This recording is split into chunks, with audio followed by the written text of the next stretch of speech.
শেরপুর উপজেলার লছমনপুর ইউনিয়নে অবস্থিত দুর্জা পীরের বাড়ি, যা মুর্শিদপুর দরবার শরীফ নামে পরিচিত এবং কি খাজা বদরুদ্দোজা হায়দার এই পীরের আসল নাম। তবে মুর্শিদপুর দরবার শরীফ নামে এলাকাবাসীদের খুবই একটা সুপরিচিত নাম। এলাকার মানুষের কাছ থেকে জানা যায় এই দরবারটি অনেকবার হামলার মুখোমুখি হয়েছে। এটি একটি পীরের দরবার বা মাজার। সেখানে দুর্জা পীরের ভক্তরা এসে তারা সেই পীরকে অনুসরণ করত। বছর শেষে হাজার হাজার ভক্তরা এই মাজারে এসে তাদের পবিত্র উরস শরীফ পালন করত এবং কি আসার সময় টাকা পয়সা, গরু বাছুর, ছাগল, মহিষ, ভেড়া, হাঁস, মুরগি ইত্যাদি যে যা পারত তাই দান করে যেত সেই দুর্জা পীরকে।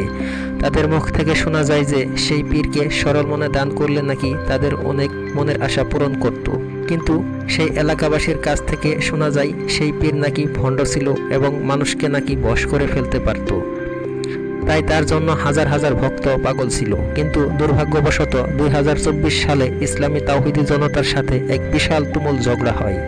সেই লড়াইয়ে পীরের ভক্ত এবং তাওহিদি জনতার আলেম ও উলামায়ে কেরাম অংশগ্রহণ করেন। প্রায় দীর্ঘ 2 দিন চলে সেই লড়াই। কিন্তু সেই লড়াইয়ে তাওহিদি জনতার 2 থেকে 3 জন মানুষ মৃত্যুবরণ করেন।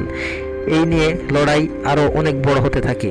তখন শেরপুর জেলার পুলিশ প্রশাসন এসে এদের লড়াই থামানো বন্ধ করতে ব্যর্থ হয়। সেই সুযোগে পীরসহ তার ভক্তরা সেই আস্তানা ছেড়ে পালিয়ে চলে যায়। এ কথাটি কেউ জানতে পারে নাই। পালানোর 2 দিন পর ইসলামী তাওহিদি জনতার লোকজন এবং কি মাদ্রাসার ছাত্রসহ এখানে এসে হামলা করে সেই পীরের আস্তানায়। কিন্তু হামলা করে সারলে বুঝতে পারে আসলে সেই পীর এবং তার মুরিদসহ 3 দিন আগেই পালিয়ে গিয়েছে। কারণ তাদের ইসলামী তাওহিদি জনতার মনে দুঃখ কষ্ট দিয়ে চলে গেছে সেই পীর।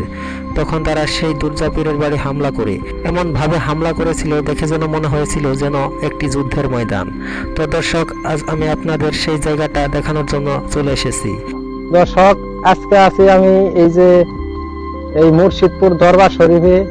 হ্যাঁ, দেখুন এখানে একটা চালতা গাছ আছে।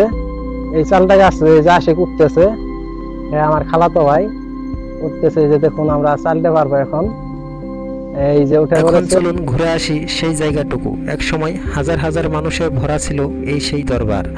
আজ অনেকটা জনশূন্য হয়ে পড়েছে, যেন এক ভুতুড়ে রাজবাড়ি আমার দেখে মনে হচ্ছে। তো বন্ধুরা, কেমন লাগলো আজকের এই ভিডিও? তো অবশ্যই কমেন্টে জানাবেন।